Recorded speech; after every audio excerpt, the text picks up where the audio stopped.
Hello and good evening to all the parents. Welcome to today's Instagram live session where we delve into a very important essential topic which concerns all of us, right? The health of our little children. Doesn't it? Yes, it does. And today we've gathered here to discuss some common illness that affects our babies, such as fever, diarrhea, constipation, and the vital nutrients required for their swift recovery. Right? When our children fall sick, we are only concerned about how do we feed them with the correct nutrition so that they can recover fast. And so, for further ado, let's introduce our expert who will be shedding light on the crucial topic today. I'll just invite Divisha.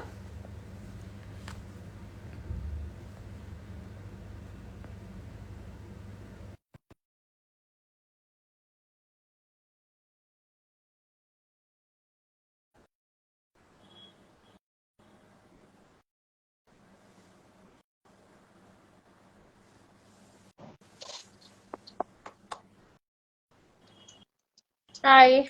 Hi, Divisha. So I was just telling all our listeners about the topic of today, and just Yes, give me minutes to introduce you before I welcome you on the platform. Okay. sure. So, guys, our expert today is Divisha. She's a child nutritionist, starting solids, BLW, and a fussy eater specialist. She's also a sensory and play expert. She's a mom, 2.5-year-old baby girl, and she also runs a brand called Jars and Journey, where she makes healthy nut butters, cookie granolas, laddus, and a lot of homemade premixes. So, all of you, you can always contact her in case you're not ready to cook at home and you want all those nutritious laddus and cookies for your children and for yourself also. Why not, right? Oh, absolutely. So welcome, Divisha. We're delighted to have you today. Glad to be here as well. So since Divisha, we are all the parents are always concerned during the especially during the rainy season or during the season change where where the children fall sick. So my first question to you: can you explain the common causes of fever in children and what parents can do to manage it at home? And obviously, what are the nutrients or food that they can help to boost the child's immune system during fever? Sure, absolutely. So, a lot of times, and as the old myths go, fever is caused, kuch thanda kha loge to you'll get fever. Don't have something sour, you'll get a cough and you'll get fever. It's actually not that. The truth is, fever usually happens because of a viral or a bacterial infection. Having said that, if there are certain inflammations as well in the body, like if you have tonsillitis or if you have ear pain or, anything to do with an upset stomach. Recently, my daughter went through a bout of about high grade fever for about 3 to 4 days. We even suspected typhoid for that matter. So, all of these things also lead to fever. So there's no one common cause, but if I have to look at the overall picture, then yes, it is typically because of any viral or bacterial infection that babies catch fever. Now, when we say that, some people may debate saying that, okay, but how does a 1 month old or a 2 month old get fever? Understand that their body temperatures also go through changes. When your body temperature goes through changes or when there is any season change that happens, our body, not just for children but also for adults, takes time to adapt to it. That adaptation phase also leads to certain kind of infections or some kind of bacterial growth in our body, so to say, because of which we see that okay, our body temperature changes and thus that leads to fever. So this is typically, and if you're someone who does a little bit of Ayurveda or know about Ayurveda, it also suggests that every season, we've got Vata, Pitta, and Kapha. So every season, the proportion of each of these Vata and Pitta and Kapha goes up. So depending upon your body type, things change, and that's the reason why we get fever. Now, the most common thing as parents, even as a child nutritionist, when my daughter is unwell, I'm like, oh my God, she's not eating, and oh my God, she's not, how will she recover? But please understand that when babies are sick, whether it's a 2 month old or a 10-year-old or anyone, even as adults, our appetite does go through, a lot of, like it just goes for a toss, right? We don't like eating. Similarly, we need to understand children also don't like eating. There's a big, thing that खाना नहीं खाया तो recovery नहीं होगा and stuff. It's not that way. You have to keep their body hydrated. So how do you keep your body hydrated is one by water. Two, of course, if your babies are 6 months or below 6 months, breast milk and formula, giving extra feeds at that point in time is something which is recommended so that they get the necessary nutrition that they need. And then eventually look at offering small, frequent meals. The meals have to be something which are very, very light. They don't have to be something, like a proper meal, what they usually eat. Appetite, of course, takes time to come back, but slowly and gradually, if you be consistent and let them be as well, helps a lot. Okay. Now, one remedy that we all know and the best ghar ka nuska that we all stick to is doodh and haldi. That's like one thing that people swear by. I've seen that happening with my daughter as well. That's one comforting meal because it's so warm and so like just soul satisfying that is something that you can look at offering. Over and above, of course, you can look at if your babies are smaller, you don't want to do milk, you can always do turmeric with water, a little bit of honey for 1 year plus babies and some ginger. These are all antioxidants. They help the body to recover. There's never one particular food that you include and you will recover. It has to be a balance of all different kinds of foods. So it is very important to include diet which is rich in protein, because protein is something that we all need to recover. We all need that. It's like the building block of the body, right? When you're working out, when you're trying to lose weight, everybody talks about protein intake. So similarly, even for children, it is important that we look at the protein intake. So a lot of dals, if you're doing soups and everything, which I usually don't recommend, to give as meals, but when they are sick, feel free to offer these things to your little ones. A diet high in protein, a diet high in vitamin C, and something which is easy to digest as well is important. Of course, add your fruits, add your veggies, add, everything that you can to make that meal a nourishing meal, not just for them, but for also for their soul and also for, recovering with that. Again, the myth that you cannot eat fruit when you have a cold, you cannot eat a banana is not honestly true. Remember, fruits are very, very essential because they are high in fiber as well, and it's important for your babies to recover. Similarly, as the old myth says, an apple a day keeps the doctor away. So that is something which we must remember even when we are dealing with any sort of illnesses. Stick to the basics and light food, and I'm sure you will see that with time your babies will soon be able to combat the fever. And remember, it takes again a few days for things to settle. So in that panic mode, if the appetite is dropped, be patient, be calm, and understand that just like adults, they also go through these. Unfortunately, they're not able to communicate, but we need to start trusting them with their appetite, and give them enough opportunities to communicate what they are feeling. Thank you so much for answering that. I would like to share something of my own. Before I was into this parenting journey of, educating parents or helping parents with experts, when I used to fall sick as an adult also, I used to think it was a free day for, having all the pizzas and all the food, to make myself feel better. But, as I got a little conscious and understood about lifestyle and right kind of food habits, I understood that, while you are unwell or you are under some immunity attack by the virus inside your body, the body is already struggling to fight that. So, having light food or, having a food which is comforting is important, because you don't put a lot of pressure on the digestive system. And that's when, when I look behind it, next time I had fever, I was, I didn't crave those pizzas and, the high like just like as adults, and like you rightly mentioned, like we don't like chewing, we don't like biting, we when you have a nose block, we don't like swallowing things. So that's the same thing with babies as well. Unfortunately, what happens, most of us rush to give antibiotics and start with steroids and stuff. I think we just need to take a minute, pause, and understand that the child also faces the same thing. And like you rightly said, we ourselves are not able to eat such fatty food. So how do you expect that ghee loaded shira, which you're giving your little one in the hope that he or she will recover, is not actually helping? It's just putting so much pressure because their tummies are so small. They're like smaller than their own wrist.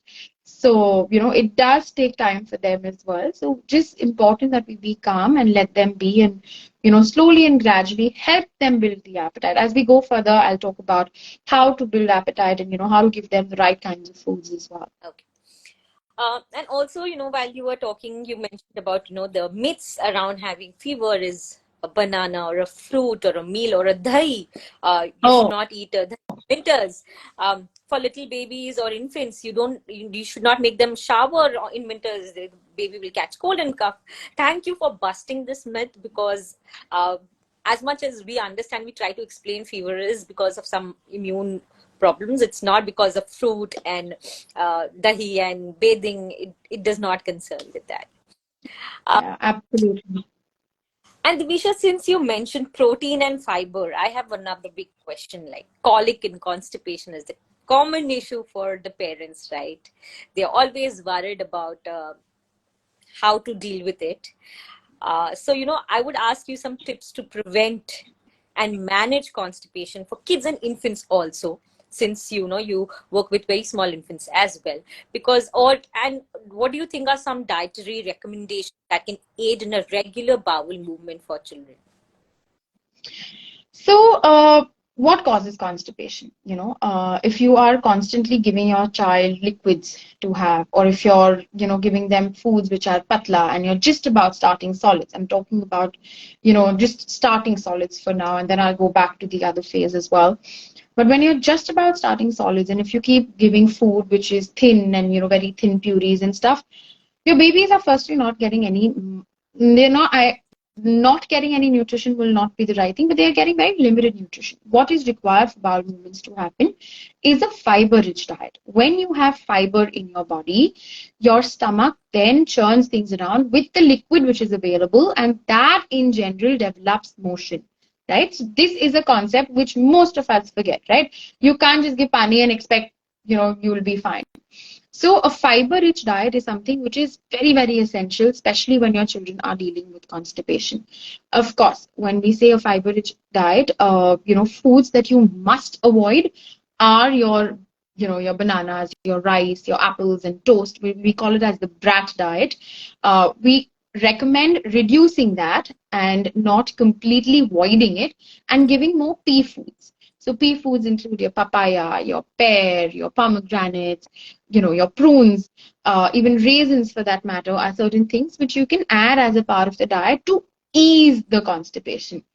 But to ensure that constipation doesn't happen, it is important you start with the right consistency of food. A fiber-rich diet is something which is very, very important when you start solids, because when you just start with watery things and the dal ka panis, which are very famous, and the rice waters, which are very famous, it is ideally not providing the necessary nutrition, as well as it is, leading to the body just getting something which causes constipation, because it's then getting mixed with your breast milk and your formula.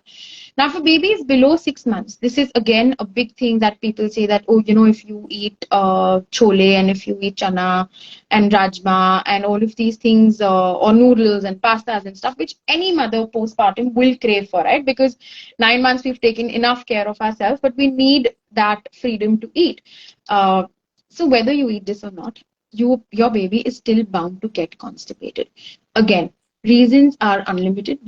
One reason being that your babies just come out of your tummies, right? How do they get food in the tummy? Is through the tube, is through the cord that connects you and your child.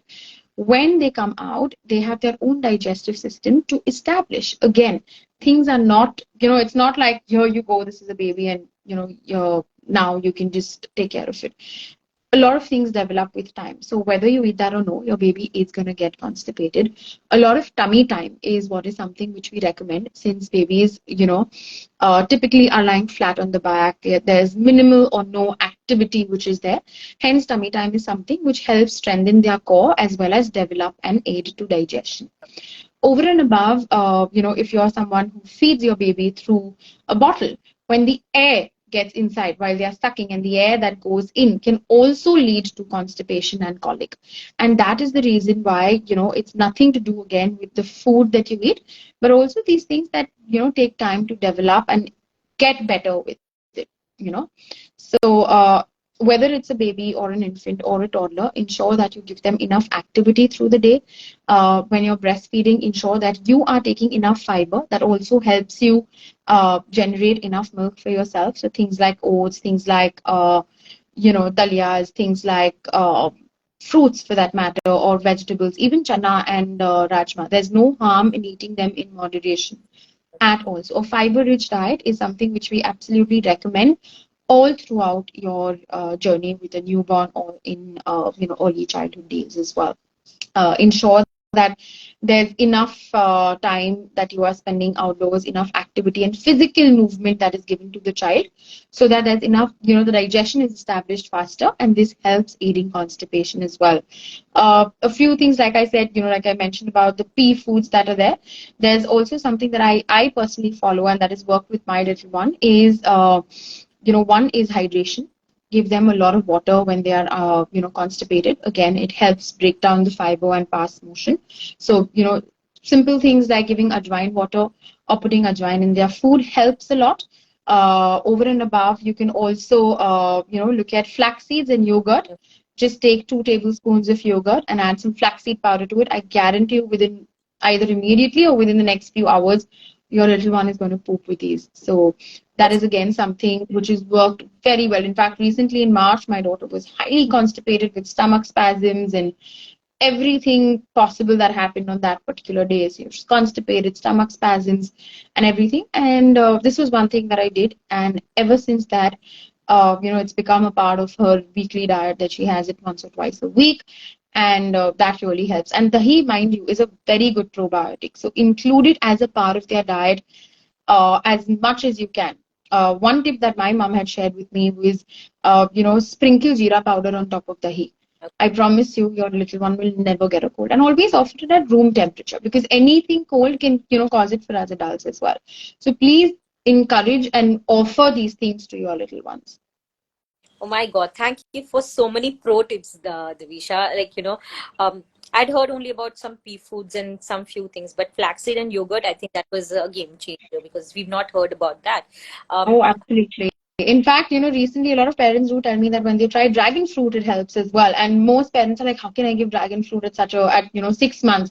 But understand, those seeds are not something which can be choking hazards. Of course, their concerns are genuine, but those seeds are not choking hazards and can be given to babies.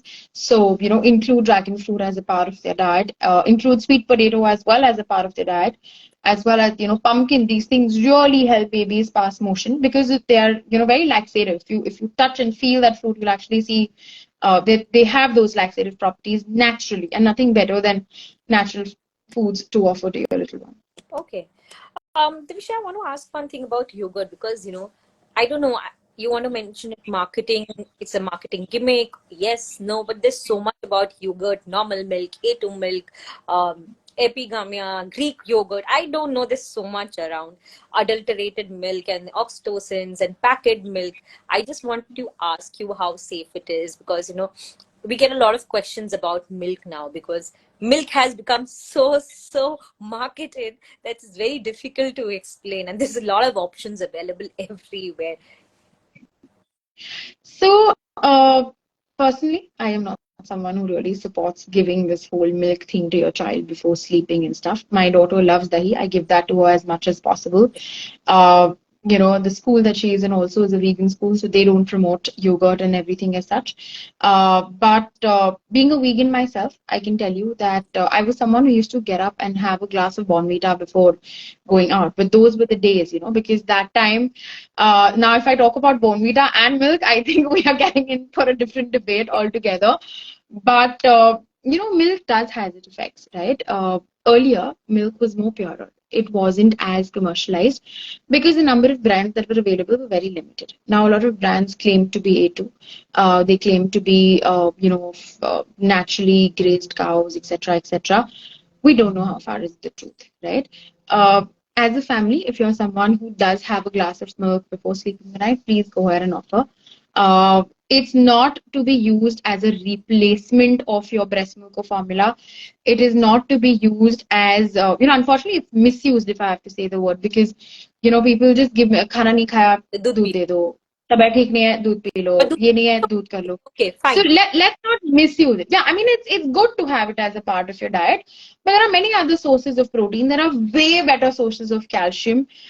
You rather stick to those, because uh, just like our breast milk. Let me just put it across. Breast milk is required by our children, right? A calf is not going to possibly need the breast milk. Cow's milk is the same thing. Animal milk is exactly the same thing. It is meant for the cow.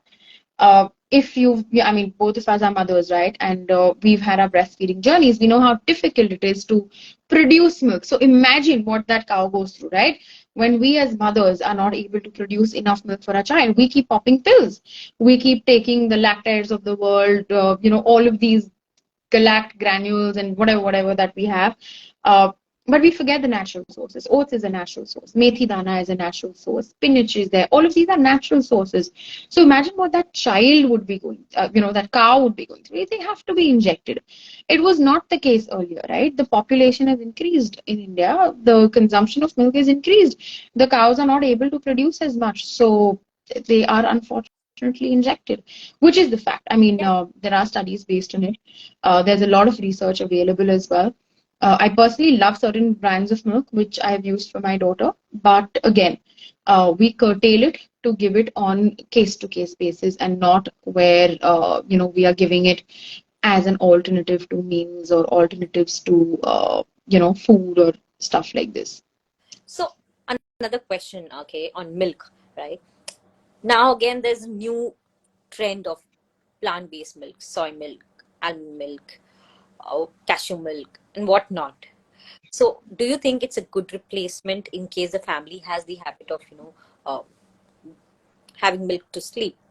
Or Again, it is a better replacement because again you're using a natural source. What was most popular in India at least was your soy milk because that was something which was readily available. But now there are ways you can do nut milks at home as well. Uh, the nut milk also, it's important you retain the fiber. Most often than not, what people do is let the fiber go and just keep that water and the milk that comes out of it. If you're using it again sparingly, it's good. Don't use it as an alternate. It's a much better source of giving cow's milk. You can do the world, like I said, because I'm a vegan myself. Uh, I've done vegan cheese, vegan yogurt, plant-based milks, everything all made at home. So it's a good replacement. It's good to opt for those instead of your regular cow's milk. They provide much more nutrition, but retain that fiber. Retain that fiber either in the milk or you retain that fiber, to use it like that so that almond milk that you make at home. You rather use it for binding your tikkis or adding it in your soups? atas or adding it in your dals and your sabzis and making it thicker than just throwing that off. So retaining the fiber will get you more nutrition than just about the milk that you get from it. So moving on to another topic, and which is very, very another concerning topic for parents is diarrhea, right? What are the factors to consider when dealing with diarrhea in kids? And again, what are the particular nutrients and hydration strategies that are essential? Because you mentioned during constipation also, and in diarrhea also we lose out all the salt and water from the body. So, Correct. can you help us understand how can parents take care of the nutrients and hydration strategies? So, I think half of it is something that you've already said. Hydration is the key because your body literally loses out all the water.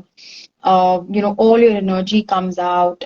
You lose out your sodium, you lose out your potassium, which are something which is a main cause of concern, and hence you feel lethargic, weak. Again, it can cause fever as well because you feel weak in general. So it is very important that we keep our bodies hydrated during diarrhea. As against in constipation, eating fibers sort of will help.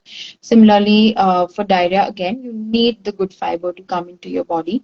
You need the probiotics which are there. You need to keep yourself hydrated. Either you do, coconut water, which is your most natural source of potassium.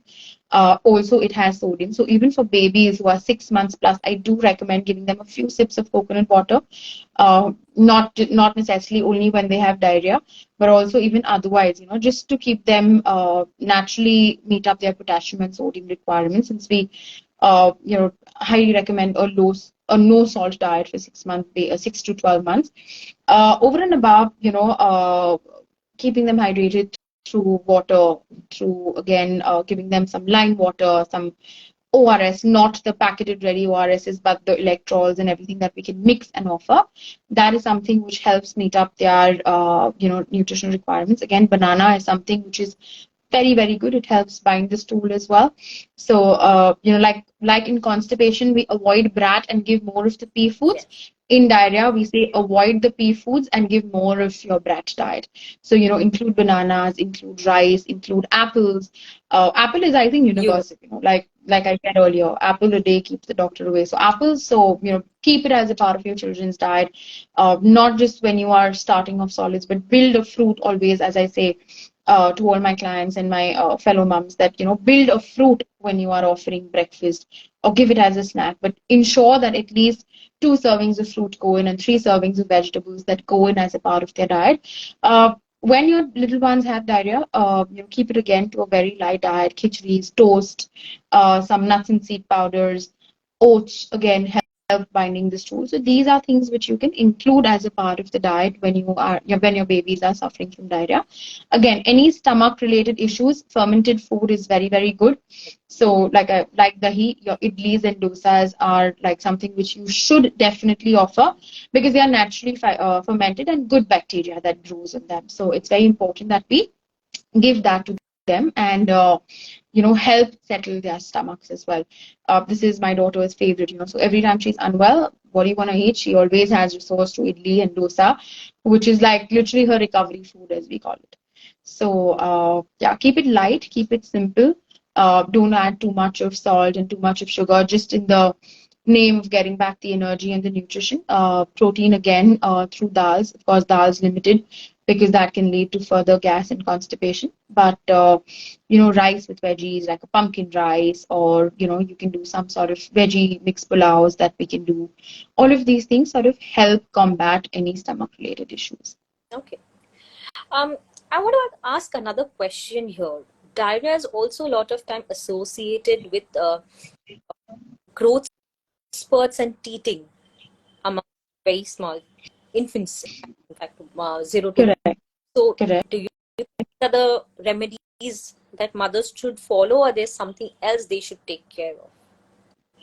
So, I'm not sure about growth spurts, how much it affects, but what happens with teething? See, again, with growth spurts, because the sleep patterns are, a little erratic at that point in time, your body is not getting the necessary rest, so it can either lead to diarrhea or constipation, because the digestion. So say for instance, if you're someone who sleeps for 9 hours and your body is just getting about 6 hours of rest, and the 3 hours is not something that your body is getting, it's not able to produce or help with the digestion, and hence further diarrhea and constipation do happen. When it comes to teething, however, what actually happens is, because when your little ones are teething, they are literally all over the place, right? It's somewhere around 5, 6 months where they're already wanting to move, sitting, crawling, everything. So they touch and feel everything. When they put their hand in their mouth, that is the germs that go in, which lead to diarrhea. Okay. Also, they just tend to pick up anything from the floor and put it in their mouth. So that again is something that causes diarrhea. So it's not teething in general, but because they're using their hands everywhere and everything, that is what actually causes the diarrhea. And because there's dirt and filth from wherever that we are, or on the floor and stuff, as much as we try keeping our houses clean, this happens. Also, I remember I spoke to one of a pediatric dentists, and what she mentioned to me was, this typically happens because, again, the body temperature changes when you're teething. So if you touch your baby when they are teething, it may not necessarily be fever. Their bodies are generally warmer, and that is the reason why they suffer from diarrhea, and that whole thing is always interlinked, that with teething, diarrhea, and stuff like this. Okay. Thank you for answering that. And since we've been talking about appetite decrease for all the causes of, health issues, right? So my next question is, when a child is sick, the appetite decrease, right? How can parents ensure that the child is receiving the necessary nutrients for recovery, especially during all the illness they go through? Correct. This is my most favorite thing because I get this often from a lot of parents. She's unwell, she's not eating, and I'm like, "Aap khate ho ki?" When we are unwell, like Don't I have a very minute thing happening that my shoulder has been paining today, and I'm just like, I don't want to eat because I'm just like so focused on that I'm not able to eat or just put my attention everywhere, anywhere at all, right? Same thing for children. Like I mentioned earlier as well, when we are unwell, our appetite goes through a drop. We do not feel like eating. Please understand your children are humans as well, and they exactly have the same feeling. They do not like to eat, they're not able to swallow or chew. When you're breastfeeding, you must have noticed there's a lot of discomfort to those babies, so the doctors prescribe that put nasoclear or some naso mist in the nose and then feed. That's because that clears the air passage, and then they eat. As they grow older, that is one thing that you can do, but you don't want to always resource to it, right? So it's again, hydration remains the key all throughout. When they're unwell, it's good to offer small, frequent meals at regular intervals. Don't expect anyone or any child to rather eat a full blown meal that they usually eat. What you can instead do is add a meal, so where if your baby is on 3 meals, probably add a small meal. Or if your baby is, feeds about 4 times a day, probably feed 6 times a day or 5 times a day, so that, that more nourishing, more nutrition goes in and they feel more nourished as well. Again, you have to understand that you have to give them at least a minimum of 10 to 15 days to recover. Sorry. Uh, it doesn't immediately happen. You will see when your child recovers, because they've lost out so many nutrients from the body, they will eventually start eating better. But smaller, frequent meals till the time of 2 weeks is something what I absolutely recommend. Again, don't load it up with sugars and salts and give the candies of the world. And uh, I have never used any gummies and stuff, but stick to as natural sources. So including berries, nuts and seeds, vegetables like sweet potato, which are high in carb, chia seeds, dals, legumes, yogurt, banana, millets, eggs, chicken. All of these things really help your babies recover, as well as are good to be included as a part of their diet. So, you could simply just take a banana, sprinkle some chia seeds, and give that as a snack. You can just quickly whip some sweet potato fries at home. You don't need to really fry them, but you can just bake them up and offer that instead. So, do these little things. Serve a Greek yogurt, or serve a little bit of juice for that matter at that point in time, like freshly squeezed orange juice at home. Give those things so that that extra nourishment and extra meals goes into them and they feel better soon. But give them that period of about 2 weeks to get back to their normal appetite. Don't expect your children to, come back to a normal appetite immediately because kal raat se fever nahi aaya to aaj barabar khayega. That doesn't happen.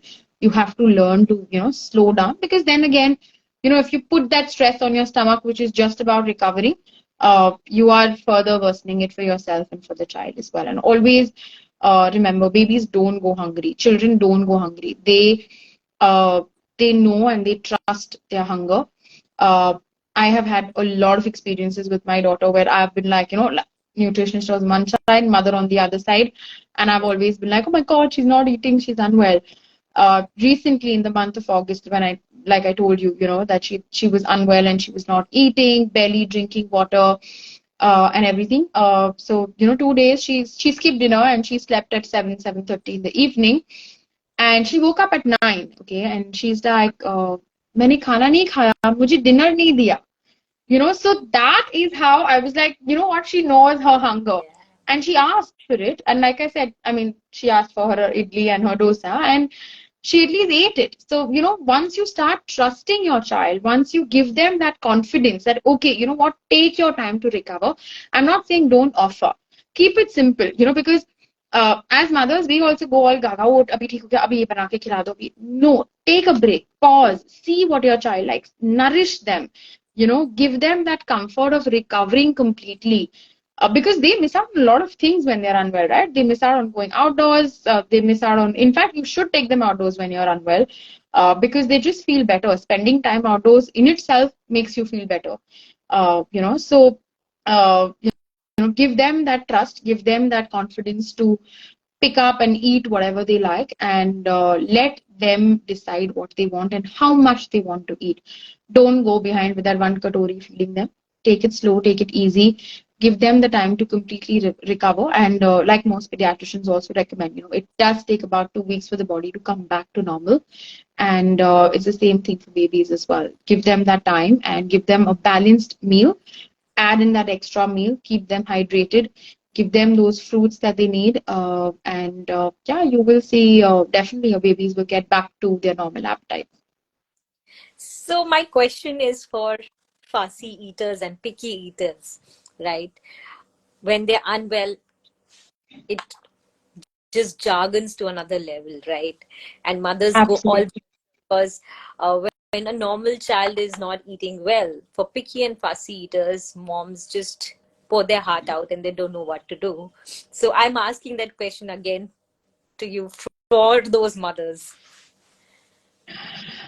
Once in a while giving in those things, because see, what most likely is a child going to demand? A child is going to demand for either something sweet, which we usually don't permit as a part of a diet, or something savory like chips, right?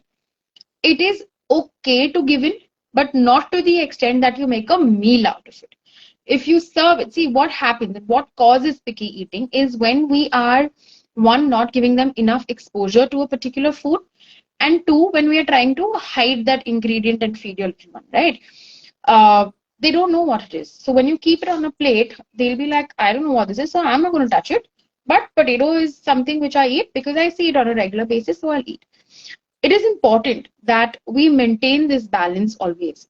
So if your child is unwell and is asking or demanding for chips, give them something which is made at home, rather than getting those store-bought packages and stuff.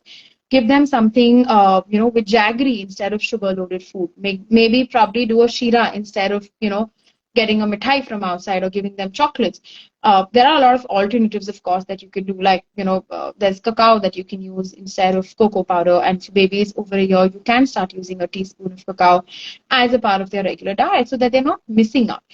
Uh, as parents, what we tend to do is we always try to hide those things. It's important you keep it in front of them. Don't make a big hue and cry that, oh my God, he's only eating this, he the chocolate kha lega, ye nahi khayega. Keep balance. Keep it on that plate because we emphasize so much on the food that they are not eating. But then they, so Yeah. it's like, maintaining that balance. They will always go for the things which we don't want them to eat. Like if we don't want them to do a particular thing, they do more of it. So it's the same thing with food as well. We don't want them to eat a chocolate, but they will end up going and eating a chocolate. So it's important that we, maintain that balance. Either, okay, this chocolate is there in your plate, finish this and have that. So a simple example, this morning, we made dosas and my daughter wanted to, wanted cheese. I didn't even think of putting cheese this time in a dosa. But she said she wants cheese. We said, okay, I mean, take the cheese, grate it, and put it in the dosa and eat it. And that's exactly what she did.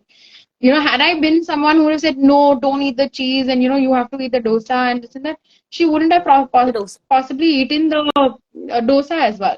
So she got what she wanted. I gave her what what she was supposed to eat, and it was a win-win situation. So, these are things which as parents we need to be very careful about while offering, and don't remove a particular food out of their baby's diet. If your baby is not, or if your children are not eating a particular food, make sure you offer it to them as often so that they get used to it, and finally that one time pick it up and eat it. It takes about, I mean, it takes multiple tries. I don't have a number to it because my daughter is 2.8 years now and she still doesn't eat tikki, and tikki is a major part of my evening snacks at home, and she still doesn't eat tikkis. But it's there. She sees it, she'll probably squish it. The other day there was, something there and she ate it without any pressure, because we pressurize them so much, because we try hiding these things and, focusing on the main meal and, not giving them the thing that they want. It leads to picky eating. It leads to, like, fussy eating as well. So maintain that balance, keep the good food and these little treats for them, and you'll see that it'll be like a big game changer. Thank you so much for answering these questions. And Divisha, I'm being a little greedy and Pleasure. child nutritionist. I want to ask a question regarding common childhood illness. Is that, are there any particular food and supplements that parents should consider including in the child's diet to promote overall health and resilience against these diseases? And do you think there are some dietary guidelines that can help parents maintain children's well-being so that their immune system is built up well and they also follow a good lifestyle, a good fooding habit, basically? Okay. So, there's no one particular food that we can talk about. I can't say like, I'm again linking this to a lot of questions that I get. I recently did a Q&A, and the most important question that was there, what is the best weight gaining food? There is no one food. Ask me. Okay. For anything and everything, there is no one food. It has to be a balanced diet, right? A balanced diet, key hydration, and, regular exercises, low sugars, screen times, limited screen times or no screen times if you can do that, outdoor play, proper sleep. These are all that are essential even for children to lead a healthy, balanced lifestyle. Okay, children and kids rather, especially your 0 to 2 years, if you see they or even older than that, not just 0 to 2, but even older kids like thriving on a routine. Okay, imagine you are just giving food at any random time, right? As adults, we work on correcting that for ourselves. So if you follow that for your children from the beginning itself, that in itself will lead to a proper healthy lifestyle. So having a schedule since the beginning, it can, of course, it's not something which will, be perfect always. There's always a plus minus of 30 minutes, 40 minutes, or an hour if they go through regressions and stuff which happen. But these are points which we need to, ensure that we are following with our children, of course. And like I said, there's no one particular food that helps. It's a mix of carbs, fat, protein, fruits, veggies that actually help. So, whenever you are making food, remember to offer a carb, remember to offer good fats. Don't overboard on the fats, because a lot of times people think that 3 chammach ghee dalne se weight badega. No, it doesn't happen that way. Maintain that balance of carbs, fats, protein, fruits, and veggies, and you will automatically see that your child is on, I mean, I can't say on a good weight, but you can say on a well balanced food meal plate, and is getting necessary nutrients from each of the meals that he or she is having. In snacks, of course, not all of it is possible, because snacks sometimes tends to be just a fruit. But how do you make that fruit nutritious? Is by adding a nut powder or a seed powder on top of it, so that you're getting much more nutrition out of the entire thing. Similarly, cutting down on sugar and screen time is also very, very essential for a well balanced and healthy lifestyle. Sugar in the form of, jaggery, in the form of date paste and all. Understand that these are more natural sources, but the most natural sources continue to be your fruits. Uh, a lot of times, as a part of, the diet plans that I give my parents, I don't allow them jaggery and dates as well. So they're like, what do we do? What we can't always add a banana, but try adding a kiwi sometimes, try adding berries, try adding pumpkin maybe for a ragi shira, because that will give you the sweetness that you need, and at the same time make it like a wholesome meal and a well balanced meal for your little one. So there's no one food that you can recommend. Of course, a lot of things like, the old time things like honey and ginger, turmeric, mulethi, which is again very, very good. Again, mulethi is not something which really helps with constipation or diarrhea to that extent, but you can definitely use that for cold and cough. Again, taking, if your babies are over a year, again, something that I recently tried for Maima was, she was having a bad cough, and Maima is my daughter, by the way. So so what we did was we took mulethi or licorice in honey, and we gave that, and within minutes the phlegm came out. Okay. So and for babies below a year, you can always take mulethi sticks and boil it in water and sip on that water. So that also helps. So stick to home remedies. There's never gonna be one particular food that will help your little ones. A well balanced diet with a mix of carbs, protein, fat, fruits, and veggies is something that will get you there, and create that healthy, well balanced meal plate for your little one. And also, I think I want to add that being in India, we are blessed with a plethora of vegetables, fruits, legumes, and Absolutely. pulses. If we start, counting them, I think we'll lose count on them. We have so many varieties. Totally. And I'm sure you're aware that this year is the year of millets. I don't talk much about it on my Instagram as yet, but all my clients and all mothers who I interact them, I absolutely recommend millets to them because they are such great sources of protein, such great replacements for rice, very good for fat as well.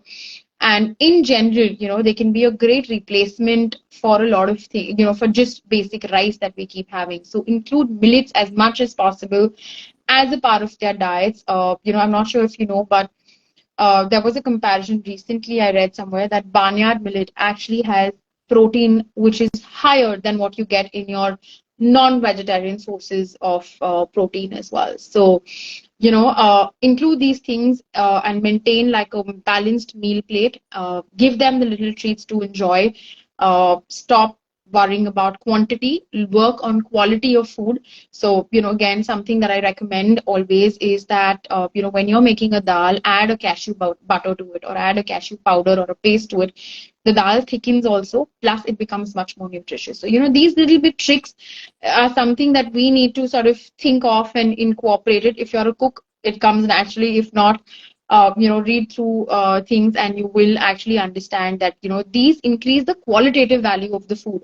So even if your little ones or your children eat lesser, they're getting much more nutrition than what they would have got probably from the quantity that you're offering. Exactly. So, Tvisha, to just mention this again, I think cashew and nuts has always been there in our food. It's just the other way around. We've fried and we've used that in the paneer gravy and our vegetable gravies earlier. But now it's time Absolutely. to reverse that and use it in a better way to maintain and retain the nutrients from those food items we are using.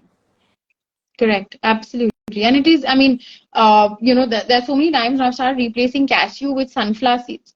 And it just tastes so much. I mean, the whole texture of that gravy changes, the whole taste changes, and at the same time, it becomes much more nutritious and nourishing. So, that is what we need to do to our bodies and to our children's bodies, right? We need to nourish them. We need to give them the right nutrition coming in from all of these things and ensure that they are having a well balanced meal instead of just always focusing on quantities, which is, unfortunately, something which we are made to believe is the true fact, but that's not the case ideally. Just to mention one last thing, we've mentioned millets, right? From last 2 years, I've shifted to millets, right? From whole wheat and rice. And so much so that, once I was craving brownies and I didn't want to have maida or wheat, I just made some brownies with good and ragi. And it turned out so good that nobody in the house could recognize Amazing. that, I'd used good and ragi. They thought it's a regular maida and sugar cake.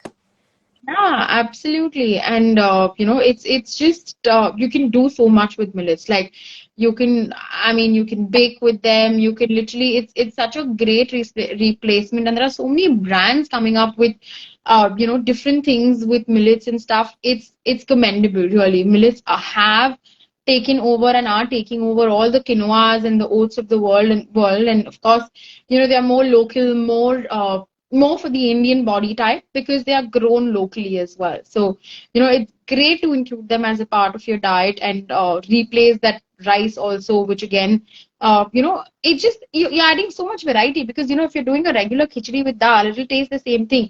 Like I remember there was this phase when, my daughter would only eat jawar dalia, like she would not eat anything else for dinner. So her dinner was like jawar dalia, and whether it was the green dal or a yellow dal, different types of veggies. But that is what she was enjoying. And then we started changing it. So then she started taking over to different kinds of millets as and when I added. So you also eat something different. You feel much more nourished, and your body gets they're very good sources of carb, like I said. So good to replace your regular rice on particular meals at least twice or thrice a week. I think, Divisha, these millets have always been in our tradition, like, the bajra ka roti and Totally. yad, kheer during the fast, the buckwheat puris. It has always been, it's just that we forgot a tradition and now everything is coming back. Absolutely. I think we should Totally. accept them as regional and seasonal it is for us, because they'll because obviously regional and seasonal is better for your body and for your child also. Absolutely. And three millets which I know which people regularly consume, and before we move ahead with the session, uh, the three millets which are regularly consumed in most households are jawar, bajra, and ragi.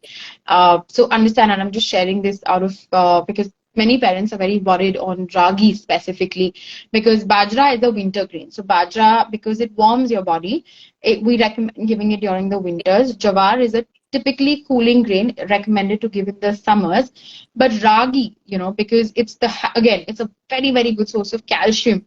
So, everyone is really worried ragi kaise denge, thanda hota hai, aisa hota hai. No, ragi is a very neutral grain.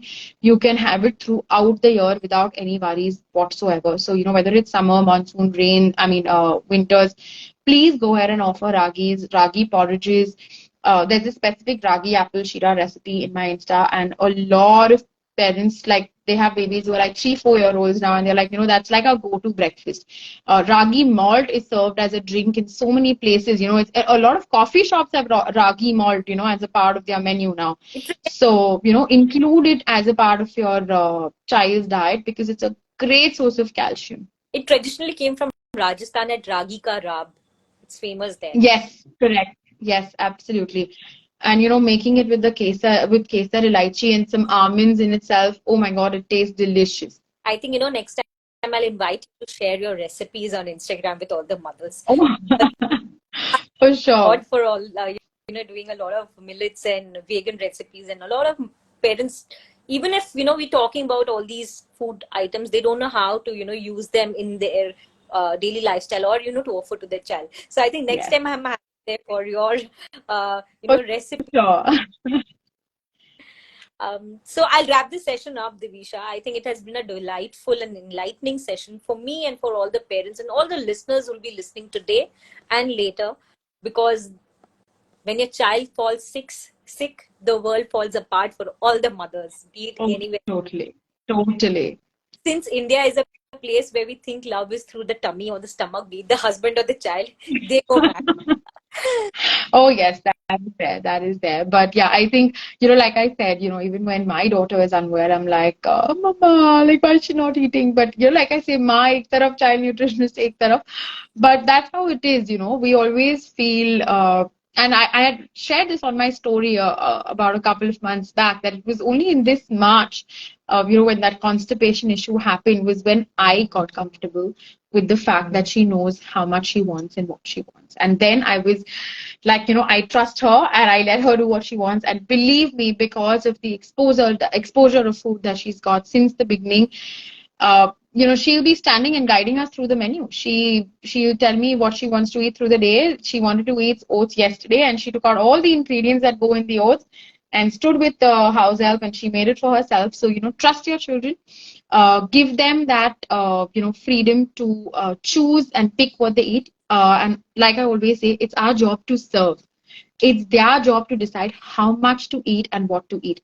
Another tip before we wind up is, especially for children over 18 months, serve them the food and let them take it in the plate. When we start serving it for them, they get a little hassled by this whole day. Give them that independence. The earlier you can, the better it is. And learn to trust them. Remember that just like us adults, they are humans too.